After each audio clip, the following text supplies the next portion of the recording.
When most people hear the name Niccolò Machiavelli, they think of cunning, deception, and ruthless ambition.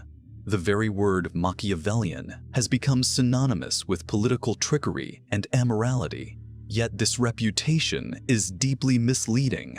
Machiavelli did not invent the brutal tactics of power politics. He simply observed them and described them honestly.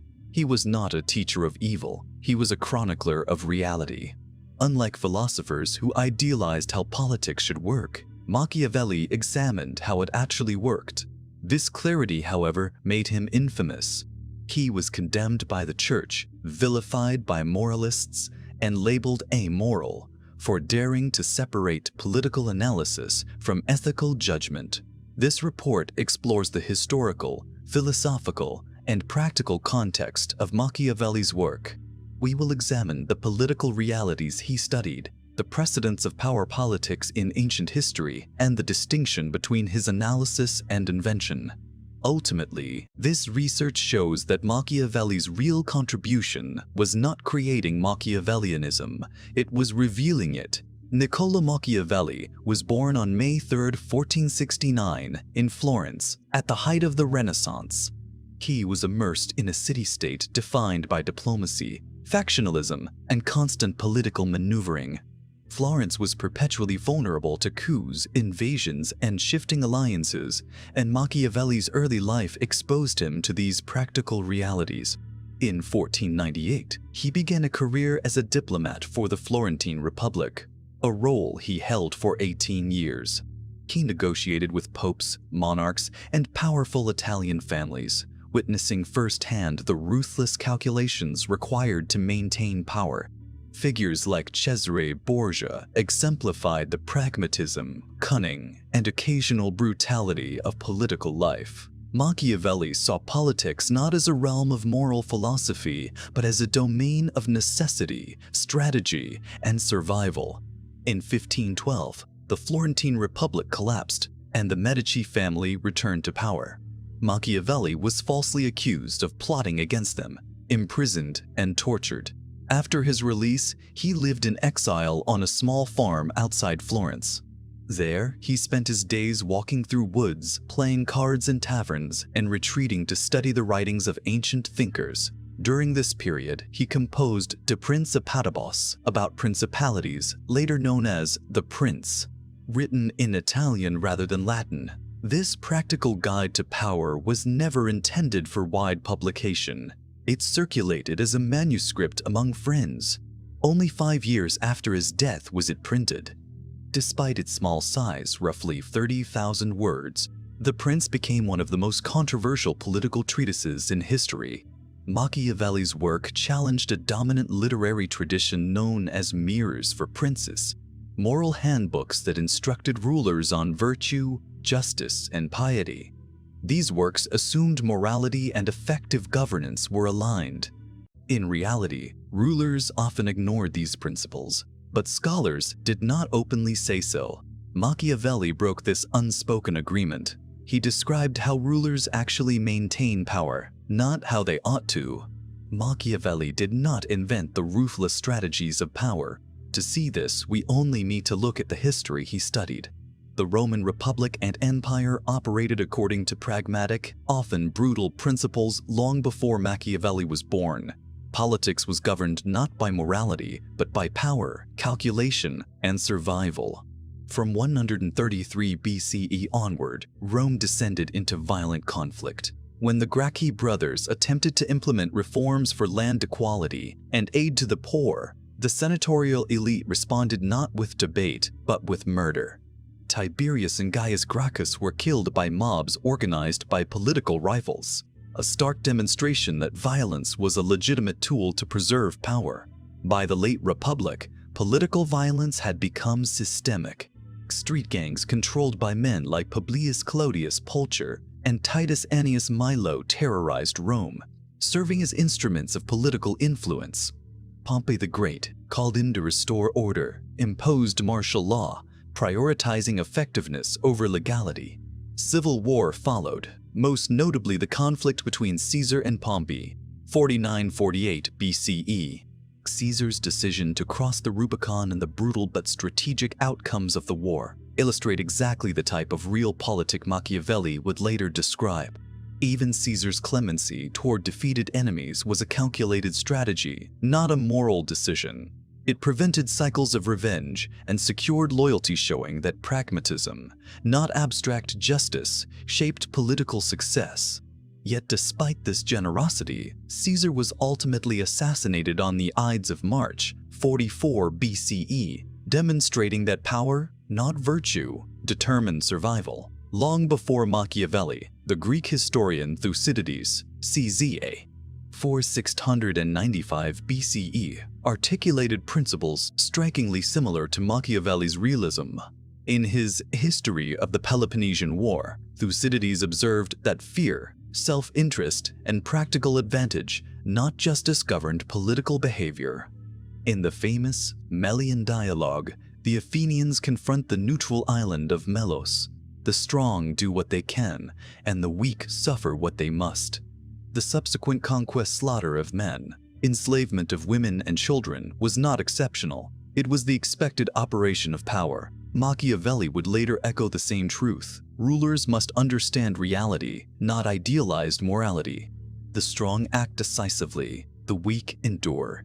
Thucydides' work demonstrates that political realism existed long before the Renaissance. Machiavelli did not invent it. He analyzed it systematically. In Renaissance Italy, Machiavelli observed Cesare Borgia, whose ruthless pragmatism provided a vivid case study. Borgia used violence to restore order in Romagna, appointing Ramiro de Orco to govern with terror. Once control was achieved, Borgia executed de Orco publicly, presenting himself as a liberator. This was political genius, not novelty. Augustus, centuries earlier, had applied similar tactics. Machiavelli's contribution was not in inventing these methods, but in analyzing why they worked, when, how, and with what limits a ruler could employ force effectively. Borgia's example illustrates Machiavelli's central principle: use necessary violence decisively, then consolidate power with order, clemency, and legitimacy. It is pragmatism, not amorality, in service of state stability. At the heart of Machiavelli's thought is the concept of verita effettuale, often translated as effectual truth or political reality. Machiavelli insisted that rulers must concern themselves not with how the world ought to be, but with how it actually is. This is not advocacy for immorality. It is a call for empirical observation. Just as Galileo studied falling bodies, instead of relying on abstract theory, Machiavelli studied human behavior and political outcomes instead of relying on moral ideals. By examining history and the actions of real leaders, he extracted practical lessons about survival, authority, and power. A persistent myth claims Machiavelli advocated that the end justifies the means. In reality, he never wrote this phrase. What he argued was subtler. Rulers might occasionally need to use methods immoral in private life to preserve the state. This is not blanket permission to do anything. There are limits, standards, and principles guiding such actions. Machiavelli emphasized that cruelty and force should be 1. Decisive and swift. Violence must be applied all at once, not prolonged, to prevent ongoing fear and rebellion. 2. Necessary, not personal. Acts of brutality serve political ends, not the ruler's sadistic desires. 3. Measured. Excessive cruelty undermines authority and stability. 4. For the state, not personal gain. The highest goal is the survival and security of the state, not individual enrichment. Cesare Borgia exemplifies Machiavelli's reasoning in practice. In Romagna, Borgia installed Ramiro de Orco to rule with terror. Once control was established and resentment peaked, Borgia executed de Orco publicly. The population, having suffered under de Orco, celebrated Borgia's act, seeing him as merciful and just. This strategy achieved multiple outcomes. Seen demonstrated authority and willingness to act decisively, showed that violence served a purpose, and was now over, secured popular support by relieving the people from oppression. allowed a transition to legitimate governance. The principle is clear: force, when necessary, must be strategic and temporary. The ultimate goal is stable rule, not cruelty for its own sake. Machiavelli was not merely an advocate for princely power. His discourses on Livy praises republican government, arguing that the collective wisdom of the people is superior to that of a single ruler. He highlights Rome's internal conflicts, showing how tensions between social classes produced stronger laws and institutions. In both his works, Machiavelli analyzed political reality. In The Prince, he explained how a ruler survives.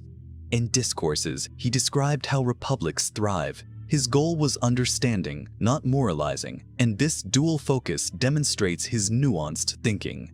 In 1559, Pope Paul IV placed The Prince on the Index Librorum Prohibitorum, list of banned books, citing immorality and corruption as reasons.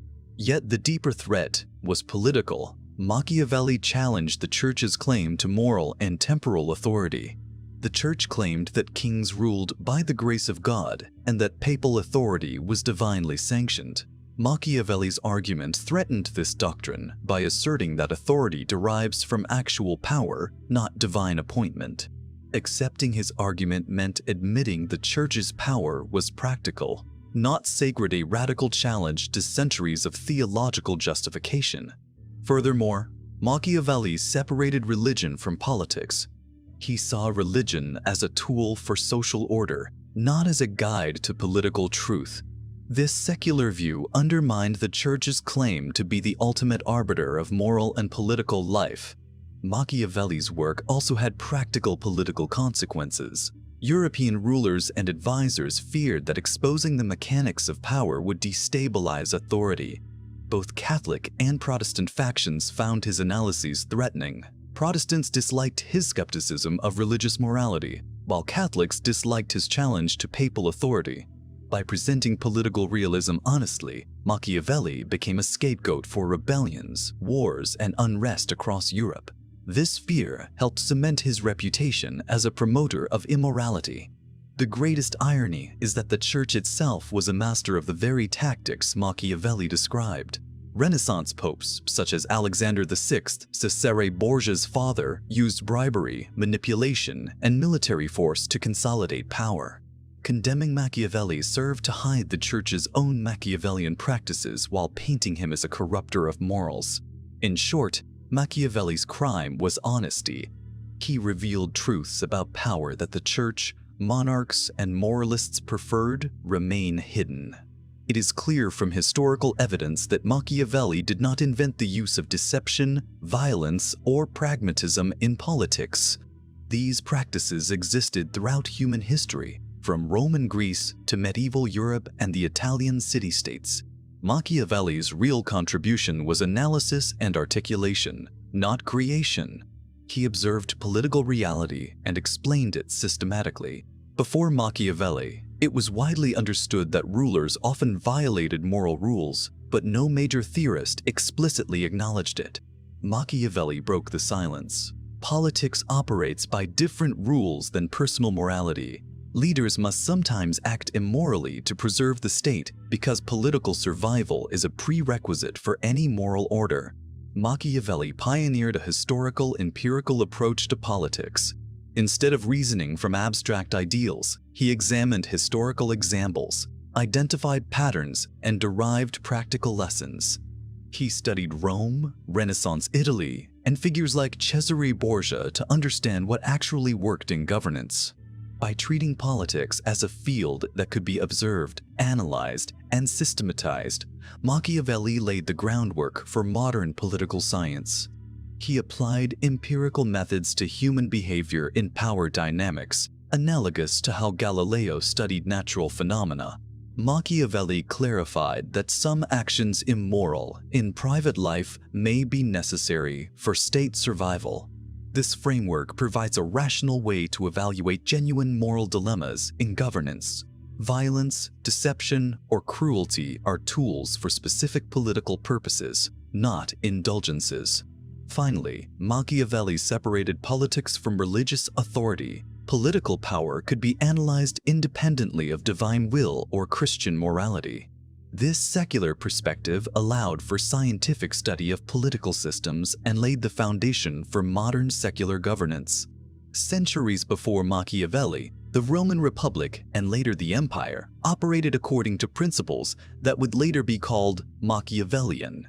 Romans valued effectiveness and pragmatism above moral ideals. When faced with threats or rebellion, Rome often used overwhelming force rather than negotiation. Concepts like necessitas, necessity, justified extraordinary actions such as executions or confiscations that would otherwise be morally wrong but were considered acceptable to preserve the state. Leaders like Sulla, Caesar, and Augustus used a mix of violence, strategic alliances, and clemency to consolidate power. These methods mirror the strategies Machiavelli later described in The Prince. Even earlier, the ancient Greeks, especially Thucydides, understood power politics with remarkable clarity. Thucydides' history of the Peloponnesian War shows that states act according to self-interest, fear, and advantage, not morality. Melian dialogue illustrates this: the strong do what they can, and the weak suffer what they must. Sandicide. This is political realism in its purest form, echoing the principles Machiavelli systematized centuries later. During Machiavelli's time, the Italian city-states were rife with political intrigue. The Medici family of Florence rose to power through shrewd alliances, manipulation, and strategic use of force. Cesare Borgia applied brutal pragmatism to consolidate territories, using violence strategically, then restoring order and winning popular support. These examples were already historical fact. Machiavelli did not invent them. He analyzed, synthesized, and articulated the principles behind them. Machiavelli's genius was bringing together 1. Ancient realism, Thucydides and Rome. 2. Contemporary history, Italian city-states, Borgia. 3. Empirical analysis, systematic observation of political success and failure. By combining these threads, he created a systematic framework for understanding political power, which was revolutionary in method, even if the practices themselves were ancient. When The Prince was published in 1532, its reception was explosive. Many readers were shocked by its apparent amorality and practical, unsentimental approach to power. Machiavelli's name quickly became synonymous with deceit, ruthless ambition, and corruption. The German philosopher Leo Strauss famously called Machiavelli a teacher of evil because he contemplated the use of immoral actions in service of political ends. Conversely, thinkers like Jean-Jacques Rousseau read The Prince as a cautionary tale for republicans, a manual that exposes the tactics of tyrants so that they might resist them. Today, scholars approach Machiavelli with a more nuanced perspective. 1. Machiavelli was a Republican. His discourses on Livy shows a clear preference for Republican governance, praising citizen participation and institutional checks on power. 2. He was not amoral. He had a moral framework that prioritized the stability and survival of the state, not abstract principles. 3. Descriptive and prescriptive. Machiavelli analyzed how politics actually operates and offered guidance on acting effectively within that reality, not a carte blanche for cruelty. 4. Frequently misread. The church and early critics often misrepresented Machiavelli's arguments, portraying him as advocating universal amorality. Modern political science and international relations recognize Machiavelli as a foundational figure in realist theory. Schroe. Realism asserts that states pursue power and security over moral considerations. Machiavelli's influence is traced through centuries, connecting ancient Greek and Roman realism to modern theories of international politics. While idealist approaches argue for the influence of morality, law, and international norms, few dispute that Machiavelli's analysis of power remains accurate as one lens through which to understand politics. To fully grasp that Machiavelli did not invent power politics, it helps to compare him with Thucydides, the ancient Greek historian. Thucydides lived around 460 to 95 BCE and chronicled the Peloponnesian War between Athens and Sparta. His analysis is remarkably similar to Machiavelli's observations about politics and power. Both thinkers, some observe reality, not moral ideals. They describe what people and states actually do, not what they should do. Analyze history to extract practical lessons showing recurring patterns of human behavior. Recognize that power and self-interest drive outcomes, not justice or fairness. Observe the strategic use of deception, violence, and pragmatism to maintain authority and control. Were considered shocking by contemporaries because they challenged prevailing moral or religious expectations, are now foundational to realistic political analysis, bridging historical observation with practical advice. Thucydides' Melian dialogue is a key example. Athens demands the neutral island of Melos surrender. Melians appeal to justice and morality. Sunthird at the Athenians reply bluntly, "The strong do what they can, and the weak suffer what they must." This statement echoes Machiavelli's central idea: rulers must understand effectual truth, how the world actually works, and act accordingly. Machiavelli didn't invent the principles of power. He synthesized Thucydides' realism with Shrum-Ri, Roman pragmatism, Caesar, Augustus, civil wars, Renaissance political examples, Cesare Borgia, Florentine diplomacy, new methods of historical analysis emerging in his era. He then presented these observations systematically for leaders to study and apply. In short, Machiavelli's genius was not creating Machiavellianism, but recovering and rearticulating an ancient empirical tradition of political realism that had been obscured by centuries of moralistic thought. To further show that Machiavelli did not invent power politics, we can look at clear historical examples before 1469, when he was born. These examples demonstrate that the strategies he described were already in use. The Gracchi murders, 130s BCE, Tiberius and Gaius Gracchus, reformers addressing land inequality, were killed by senatorial oligarchs to preserve elite power. Sulla's dictatorship, 8279 BCE, Sulla used proscriptions to eliminate enemies and seize property, establishing a precedent for pragmatic political violence. The Catilinarian conspiracy, 63 BCE. Cicero executed conspirators without trial, invoking necessity over legality. Caesar's rise to power, 60s-40s BCE, formed political alliances, leveraged military force, and ultimately waged civil war to secure dominance. Caesar's assassination, 44 BCE, senators, fearing centralization of power, murdered Caesar, showing the lethal stakes of political competition. Augustus's rule, 30s BCE 14 CE, consolidated power with a mix of military force, marriage alliances, clemency to former enemies, and republican appearances. Medici in Florence rose to power using strategic marriages, alliances, manipulation, and selective use of violence. Surrey, Italian city-states, constant warfare, diplomacy, betrayal, and power-seeking shaped the political landscape. Cesare Borgia, 1475–157, conquered territories using military force and pragmatic brutality before Machiavelli wrote about him. All of these examples show that Machiavelli was not creating new political practices.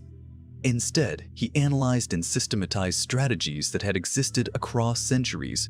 He gave them a framework, showing how rulers could learn from history and apply these principles with clarity and purpose. This is the difference between descriptive observation and invention. Machiavelli didn't invent cruelty or pragmatism, described how they operated and why they were effective. Niccolò Machiavelli did not invent the brutal, pragmatic, or deceptive practices of power politics. These methods are as old as human society itself, evident in ancient Greece, Rome, medieval Europe, and the Renaissance. What Machiavelli did was observe, analyze, and articulate these realities with unprecedented clarity. He showed that politics operates according to different rules than private morality, that effectiveness often outweighs ideals, and that leaders must navigate genuine moral dilemmas to preserve the state. He revealed these truths at a time when society preferred illusions of moral governance, which made him controversial and widely condemned. Machiavelli's work is not a handbook for evil.